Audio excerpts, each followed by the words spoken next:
Olá, irmãos. Meu nome é Renato, sou membro da Oitava Igreja Presbiteriana de Uberlândia. Desejo a você um bom dia, uma boa tarde ou uma boa noite, uma vez que eu não sei qual é o horário que você estará visualizando a nossa lição, de domingo, mas de antemão desejo a você aí um excelente dia na presença do nosso Deus. Vamos dar continuidade, às nossas lições de domingo, onde temos aí como tema principal a revista Carta aos Romanos, e hoje vamos discorrer um pouco sobre o tema 4, né? É a lição 4 da revista, onde trata do tema O Justo Juízo de Deus, né? Teremos aí como texto básico o texto que está no livro de Romanos, capítulo 2, versículo de 1 a 3 até o 20, né? Seria bom que você lesse, todo o capítulo 2 e 3 de Romanos, para você ter uma noção mais ampla, do tema que foi proposto para nós nesse domingo aí.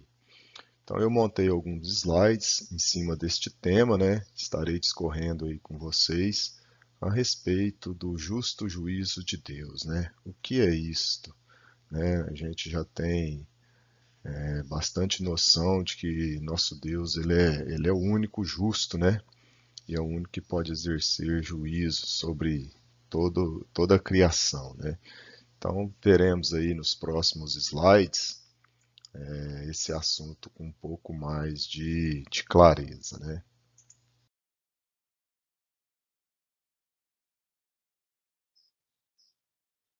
Bom, irmãos, vamos discorrendo dos slides então, né?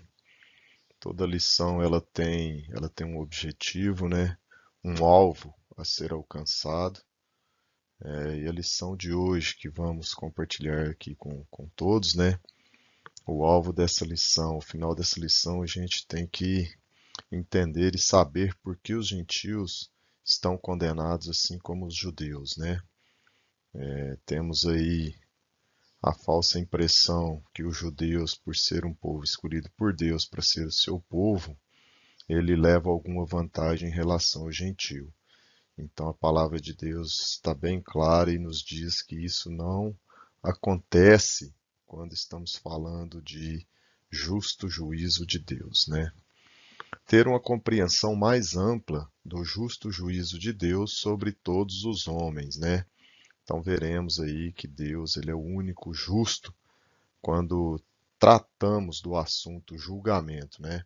Deus não faz acepção de pessoas, seja ela um judeu, um gentil, um branco, um negro, um amarelo. Deus não faz acepção de pessoas, né?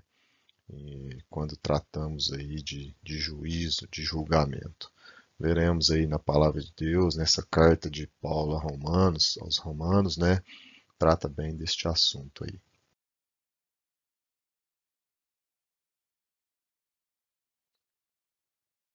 Então, irmãos, não há como falar sobre juízo, né? Que é o ato ou efeito de julgar, sem falarmos do pecado, né? Muitas pessoas aí não compreendem o que realmente é o pecado, né? Não são poucas as pessoas que qualificam pecado apenas em atitudes como matar, roubar, mentir, adulterar e várias outras transgressões aí que são ditas na palavra de Deus, né? Então a Bíblia nos ensina que pecado é a transgressão dos mandamentos de Deus, né? É quando você transgride, é quando você vai contra aquilo que Deus instituiu na sua palavra, né? E é o que é comum, a todos nós, que é o pecado, que entrou através de Adão aí, essa natureza pecaminosa que nós carregamos aí, né? O tempo todo estamos transgredindo as leis, os mandamentos que Deus instituiu para que seguíssemos aí, né? Onde esses mandamentos, eles nos orientam a viver para a glória de Deus, né? E foram revelados pelo Senhor. Aonde está isso? Está nas suas escrituras, né? Está na Bíblia. O que Deus disse para que fosse cumprido, né? E, e é o defeito de todos nós hoje, né? Ir contra os mandamentos que Deus instituiu na Sagrada Escritura. Por isso que tratamos de juízo, né? O justo juízo de Deus. Ele vem sobre todos, né? Todos nós cometemos aí esse ato de transgressão.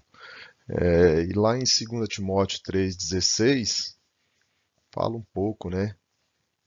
Para que a Escritura serve, né? Lá diz o seguinte: toda a Escritura é inspirada por Deus, é útil para o ensino, para a repreensão, para a correção, para a educação na justiça, a fim de que o homem de Deus seja perfeito e perfeitamente habilitado para toda boa obra.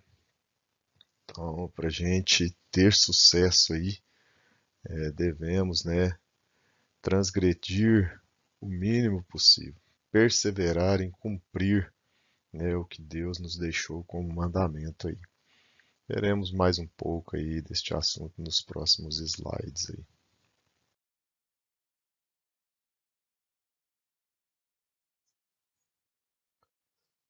Este slide aqui, irmãos, chegamos à conclusão que todos nós somos culpados. Não há ninguém que não é culpado, né? A palavra de Deus também deixa isso bem claro. Todo aquele que transgrediu, né,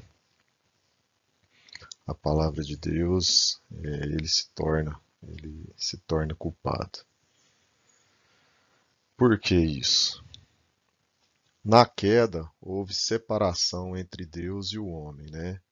Já estudamos aí em outras lições que tratou, né, com um pouco mais de propriedade sobre a questão do pecado, né?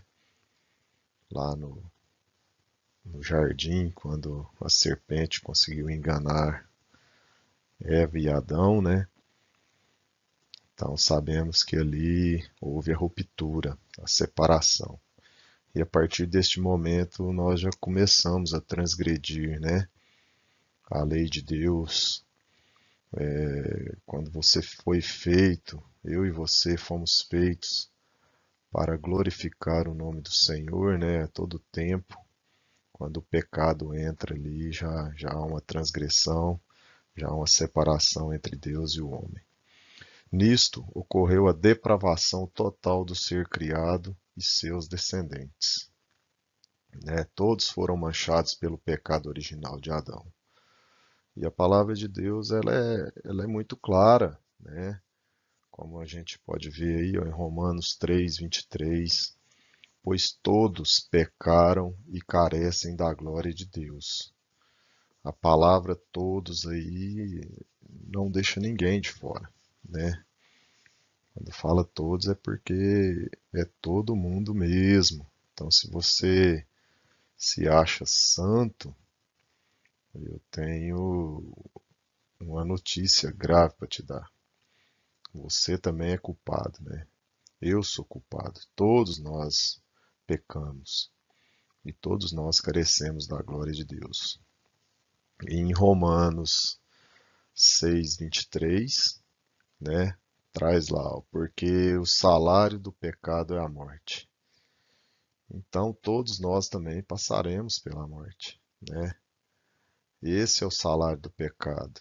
Esse é o pagamento que receberemos por pecar, por herdar esse pecado, né?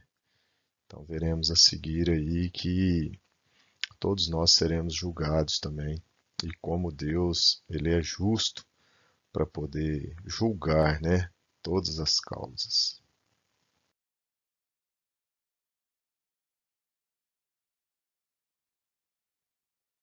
Aqui, irmãos, eu dividi a lição em três tópicos. onde o primeiro trata do assunto. O juízo de Deus é inevitável. Está lá em Romanos 2, de 1 a 4, onde fala deste assunto, onde o juízo de Deus é inevitável. Por que é inevitável? Os homens são indesculpáveis por julgar outras pessoas, indesculpáveis, não tem desculpa. E você sabe por quê? Porque nós cometemos os mesmos erros pelos quais nós condenamos as outras pessoas. Quando usamos aí o nosso senso de juiz para julgar alguma coisa, você condena por algo que você também faz, né? Então isso é indesculpável perante o Senhor, né? Se você fosse perfeito e julgasse alguém sem ter nenhum pecado, sem cometer nenhum erro, você seria justo. Mas você é assim, você não comete nenhum erro, principalmente quando você julga alguém por algo que ela fez errado. Temos que refletir isso daí. Por isso somos todos culpados. E pior, isso é indesculpável perante o Senhor. Isso será cobrado no dia do juízo também, né? Quem não julgou alguém por algo que você próprio já fez, né? Você julga alguém quando mata, porque essa pessoa foi lá e consumiu até a última etapa, né? O fato consumou, né? Foi lá e fisicamente atirou em uma pessoa e tirou a sua vida. Mas quantas vezes em seu próprio coração você já não matou alguém, apenas não deu um tiro, mas simplesmente usou de uma forma diferente, quer matar essa pessoa dentro de você, no seu coração, desejar o mal para essa pessoa, né? Com o nosso senso de justiça, ele é assim. Os outros devem pagar, e nós não. Então, isso me levou a refletir bastante nessa questão, né? Que julgamos por atos que nós mesmos também, às vezes, incorremos neles, né? Então, isso é por isso que o juízo de Deus é inevitável sobre todos. Deus conhece nossos pensamentos e não podemos esconder dele nenhum dos nossos atos. Isso também é uma realidade, né? Escondemos de outras pessoas, até mesmo dentro da nossa casa, algum pecado, aquele oculto, né? Que está lá guardado no seu cofre interior, que você acha que ninguém vai saber dele. Mas isso é irrelevante para Deus, porque Ele sabe. Então, se você esconde outras pessoas, consegue camuflar esse pecado, né, de outras pessoas, de Deus não. Então é inevitável para você, meu amigo. Deus conhece o seu pensamento, Ele sonda o seu coração, Ele tem a chave de todos os quartos escuros que você mantém dentro de você, do seu cofre, né? Aquele cofre mais fechado, mais seguro, que você acha que ninguém conseguirá penetrar. Deus tem a chave dele, Deus tem o segredo dele. O ser humano tem a tendência de se achar melhor que o outro e que seus pecados não são tão graves. Foi o que eu comentei agora há pouco, né? Você julga uma pessoa por matar, simplesmente você vê uma reportagem, você deseja que aquela pessoa seja presa ou até mesmo deseja a morte dessa pessoa. Qual foi a diferença entre você e essa pessoa quando isso passou na sua mente ou no seu coração? Nenhuma diferença. Os dois atos de matar foram iguais, né? Você desejou que ela morresse pela morte que ela cometeu, mas você a matou dentro de você também. Então é muito sério, muito grave isso daí. Até o nosso arrependimento é fruto da bondade do Senhor. Então Deus é bem claro, né, em nos dizer que a sua bondade é infinita, por isso ele é longânimo, né? Senão já teríamos sido todos consumidos, né? Já teria acabado com isso tudo. Mas Deus ele é longânimo, ele é amor, né? Ele é bondade eterna e até o arrependimento que vem em nosso coração não é fruto nosso, justamente pela nossa natureza caída e pecaminosa, mas é fruto da bondade do Senhor, né? Então que possamos refletir sobre esse tópico aí, onde o juízo de Deus é inevitável. Não tem como evitar, meu querido. Ele virá sobre eu, sobre você, sobre todos nós, né? Possamos refletir aí nesse primeiro tópico.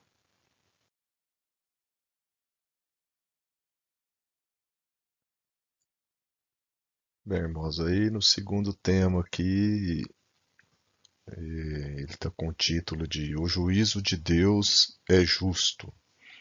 Lá em Romanos 2, de 5 a 11, fica claro essa questão aí de por que o juízo de Deus é justo. Então, o tema que foi dividido nesse segundo tópico aqui, ele trata dessa questão da justiça, né? O único justo da história aí realmente é Deus, né? Jesus Cristo é o único justo. O Senhor não dá nada além do que a humanidade merece. Por isso que ele é justo. Tanto no que é bom e no que é ruim, nós recebemos aquilo que merecemos, né? Ele é justo para cumprir isso daí. O prêmio que os homens receberão está relacionado às suas ações. Aqui eu não quero entrar na discussão entre fé e obras, né? Não é o intuito da lição, que é tratar da justiça, né? Do justo juízo de Deus. Esse tema não trata de fé e nem de obras, que a pessoa é salva pela fé ou pelas obras, né? Eu quero enfatizar aqui que existem duas fés, né? A fé viva que leva às obras, né? É um conjunto aí das ações, né? Entre fé e obra. E tem aquela fé morta onde as suas obras elas não revelam, né? O fruto que está no seu coração. Qual é o fruto que o seu coração vai gerar? Se esse fruto agrada a Deus ou somente aos homens, né? Então você receberá, né, o prêmio de acordo com sua fé, né? Se é aquela fé verdadeira ou se é uma fé falsa. Então aquele que tem uma fé verdadeira, né, pautada aí no princípio da sua criação, que é adorar e glorificar a Deus, você vai render bons frutos para Deus, né? Pensando, é claro, no seu próximo, né, em fazer o bem, né, ao seu irmão, aquele que está próximo a você, sua família, né? Então vamos tratar deste assunto aqui, da justiça de Deus, né? E realmente você receberá de acordo com suas ações. É um conjunto de fatores aqui, né? Vida eterna para aqueles que perseveram em fazer o bem. Lá em Romanos 2:7 deixa bem claro, né? E essa palavrinha aqui, ela é de suma importância para fazer toda a diferença, né, na sua caminhada, para que você seja julgado, né, e lembrado dos atos e de suas ações por Deus, né, no dia em que você estará frente a frente a Ele. Você não vai poder questioná-lo somente em relação às suas obras, né? Mas a fé que te levou a tais obras, né? Como como isso foi feito? Quais foram os frutos que você conseguiu gerar? O que que você agregou para o reino, né? Isso tudo relacionado à sua fé. Aí eu achei essa frase interessante aqui, ó. Os feitos dos remidos não são a base da salvação deles. Ou seja, não é só as obras, né? A fé que te leva a tais obras e como elas são feitas e para quem e por que elas são feitas é que contam. Mas os seus feitos, eles são evidência da sua salvação, né? Vão evidenciar e vão diferenciar muito bem perante os homens aqui na terra também, né? O que se torna base para a sua salvação. Mas o importante é isso. Eu vou resumir para você que você tem que ter uma fé verdadeira, né? Com o intuito mesmo de adorar, de celebrar o nome de Jesus Cristo, de agradecer, de gerar frutos, bons frutos, né? Alcançando outras almas para Deus, né? Para que no dia do julgamento, isso tudo será levado em conta, né? A sua fé, as suas obras, o que você fez aqui, né? Sabemos que isso tudo virá à tona, né? Tudo, todos os seus atos, todas as suas palavras, sejam elas para o bem ou para o mal, para edificação, né? Ou para maldição, isso tudo vai vir à tona. Por quê? Porque Deus é justo, né? Deus é justo. Perdição eterna a todos que desobedecem à verdade. Romanos 2, 8 a 9. Neste caso, não há distinção entre judeus, gentios, religiosos e não religiosos. Todos são iguais diante do Senhor. É aquilo que eu falei lá atrás, né? Deus não faz acepção. Então, se algum judeu acha que tem vantagem sobre o gentio, ele se engana. A palavra de Deus, ela é clara em dizer que o Senhor, ele não faz acepção, não fará acepção no dia do juízo final, né? No dia em que você será julgado por ele, né? Então temos aí, vamos dizer assim, essas duas sentenças, né? O juiz vai bater o martelo e o advogado, para aquele que crê em Cristo, vai estar ali do lado, né? Fazendo a sua parte também, que a Bíblia nos fala. Então você vai receber uma dessas duas sentenças, meu irmão. Ou a vida eterna, ou a perdição eterna. Deus é bem claro na sua palavra, né? Só tem essas duas sentenças aí para a gente se enquadrar em uma delas. E eu espero, né, que recebamos aí como sentença a vida eterna, para mim, para você, para todos aqueles que creem no nome de Jesus Cristo, né?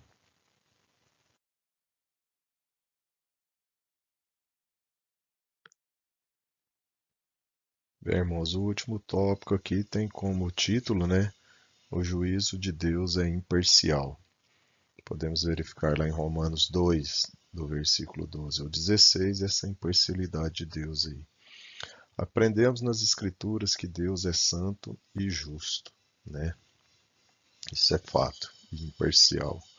Todos serão julgados não por rejeitar a Cristo, mas por causa da natureza do pecado que existe em nós. Sabemos aí que quando aceitamos a Cristo, né, isso faz toda a diferença na nossa vida, né? Aceitamos Ele como o único e suficiente Senhor de nossas vidas. E como eu falei anteriormente, existem duas sentenças, né? E conhecer a Cristo e aceitar Ele como Salvador, e se a gente conseguir perseverar na palavra de Deus, né? Fazendo aquilo que Deus nos pediu para que fosse feito, nós sabemos que temos aí grandes chances, né, de receber a condenação da vida eterna, né? É uma condenação muito boa essa, né? Então, mesmo assim, há pessoas que nunca ouviram falar de Cristo e nem talvez ouvirão, né? Por isso que Deus é imparcial. porque serão julgadas também. Senão essas pessoas poderiam usar esse álibi aí, né? Não, mas nunca nem ninguém me falou de Cristo, eu não sabia que ele existia, né? Mas não vai ter isso, gente. Deus é imparcial. E eu creio que pela sua palavra, né? O juiz não virá até que todos, né, saibam das Escrituras e saibam que ele existe, né?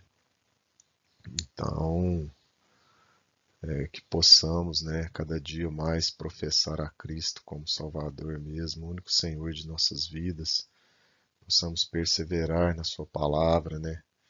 No dia do julgamento, com certeza, aquele conjunto de ações que nós falamos ali atrás e a nossa fé, né, fará toda a diferença. No fundo do seu coração, você tem que saber que isso é o grande diferencial da sua vida. É conhecer as Escrituras, é conhecer sobre o Filho de Deus, sobre o sacrifício de Jesus, entender o amor de Deus por nós, né? Mas ele é imparcial e já foi decretado que seremos julgados, né? Então que possamos perseverar na palavra. Deus deu a todo ser humano um testemunho interno, que é a própria lei de Deus gravada em nossa mente. Calvino chama esse princípio de semente da religião e senso da divindade. Então Deus é imparcial, meu querido. Queira você conhecendo a Cristo ou não, você será julgado e as duas sentenças, né? A vida eterna ou a condenação eterna. Nesse ponto aí que a gente falou lá atrás da acepção, né? Que Deus não faz acepção.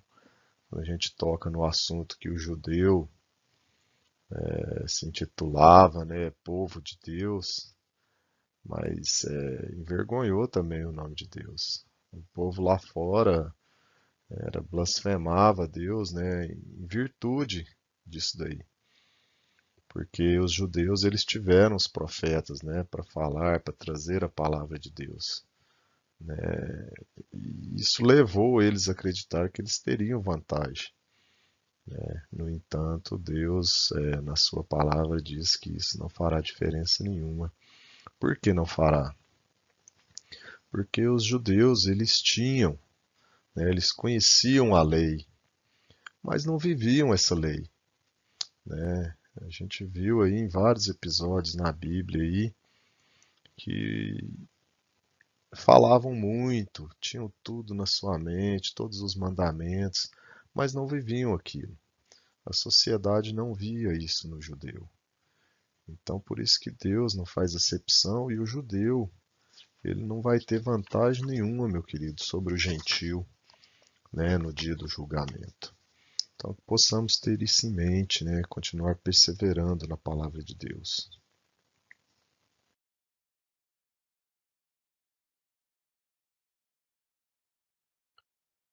Irmãos, agora vem a conclusão, né, da nossa lição, do que eu pude trazer para minha vida, né, passar um pouco para vocês daquilo que Deus falou comigo, né? Deus fala de diferentes formas, né? Mas ele me tocou muito nessa questão quando eu estudei essa lição. Então, eu quero concluir com vocês aí que todo mundo é culpado diante de Deus. Em Romanos 3, você lê de novo todo o capítulo 3, você vai entender que você também é culpado. Eu sou culpado. Diante de Deus não tem ninguém que não é culpado. Todos estão condenados a enfrentar o juízo de Deus, e diante dele ninguém poderá se justificar. Não tem, meu amigo, não tem, meu irmão, não tem justificativa. Simplesmente é você ouvir, né, o que Deus vai trazer à tona, o que ele realmente conhece de você, né, porque ele te criou.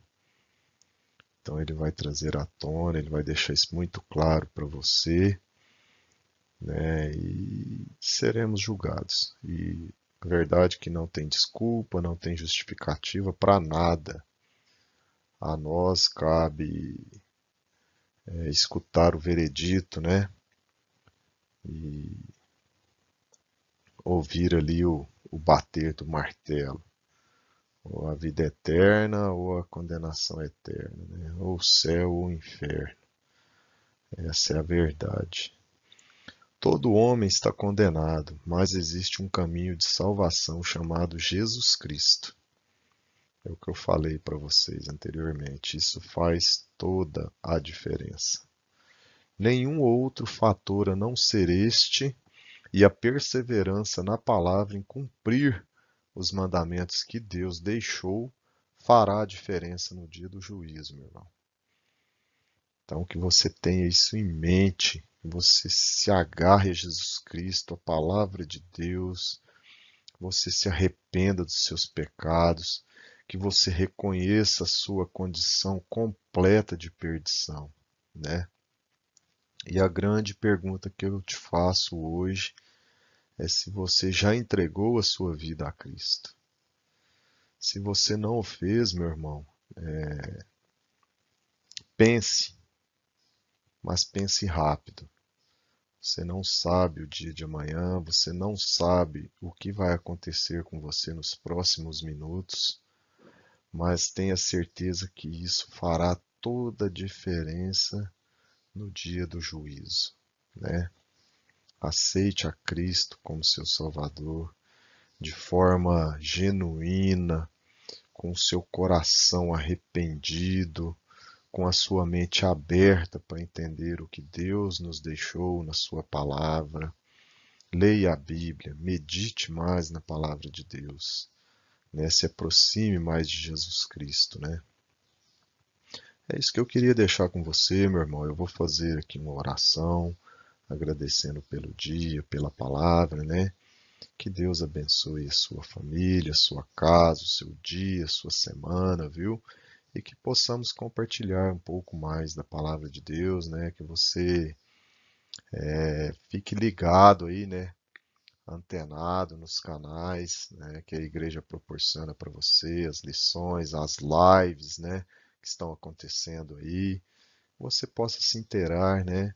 Porque neste momento agora a igreja realmente ela se faz igreja, né? Nos nossos lares, na nossa família, um tempo em que estamos afastados, né, da congregação lá no templo, mas temos todos os meios para poder compartilhar a palavra, né, através das mídias sociais aí. Você faça bom uso, meu irmão, desses canais. Se você tiver alguma dúvida, entre em contato, deixe aí a sua pergunta, a sua questão. A gente troca uma ideia com o pastor, né? A gente está aí para esclarecer as suas dúvidas, viu, meu irmão? Eu vou fazer uma oração com você, agradeço aí o tempo que você se dispôs, né, a ouvir essa palavra, viu? Senhor Deus, Pai amado, obrigado, Deus, por este momento de compartilhamento da tua palavra, Pai. Que possamos, ó Deus, abandonar o nosso senso de justiça, ó Pai, porque não temos nenhum, ó Deus. Não somos dignos de julgar ninguém ao nosso próximo, nenhuma ação de nosso próximo, ó Pai. Que o Senhor, ó Pai, na sua imensa misericórdia, ó Pai, no teu infinito amor, possa ter, ó Pai, misericórdia de nós, ó Pai, como criaturas, ó Deus, que transgredimos a sua lei todo o tempo, ó Pai. Perdoe os nossos pecados em nome de Jesus Cristo, ó Pai. Te pedimos, ó Deus, que nos tornemos, ó Pai, filhos obedientes, ó Pai. Obedientes à tua palavra, Senhor. Ó Pai, eu te agradeço pela vida de cada pessoa neste momento, ó Pai. Daquele que viu, daquele que não viu, que ouviu, ó Pai. Aquilo que foi dito, ó Deus. Que o Senhor abençoe, ó Pai, essa família, todo aquele que faz parte, ó Pai, do corpo da tua igreja neste momento, ó Pai, cada membro da oitava, ó Pai, extensivo aos seus familiares, ó Deus. Que o Senhor esteja em cada um, ó Pai, com o teu amor, com o Espírito Santo do Senhor nos guiando, ó Pai, e nos capacitando todos os dias, ó Deus. Mais uma vez eu te agradeço por este momento, ó Pai. Obrigado, ó Deus, em nome de Jesus Cristo, ó Pai. Amém, Senhor. Irmão, que você tenha um bom dia, uma boa semana e tão logo possamos estar juntos novamente, compartilhando de outra lição em cima da palavra de Deus. Tenha um bom dia, Deus te abençoe.